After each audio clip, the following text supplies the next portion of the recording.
જામનગરના રણમલ તળાવમાં એક યુવતીએ આપઘાતનો પ્રયાસ કર્યો।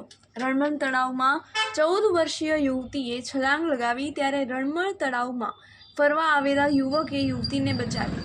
જામનગર મહાનગરપાલિકાની ટીમ પણ રેસ્ક્યુમાં જોડાઈ હતી। યુવતીને સારવાર અર્થે જીજી હોસ્પિટલમાં ખસેડવામાં આવી છે। યુવતીના પરિજનોએ ઠપકો આપતા પગલું ભર્યું હોવાની આશંકા સેવાઈ રહી છે।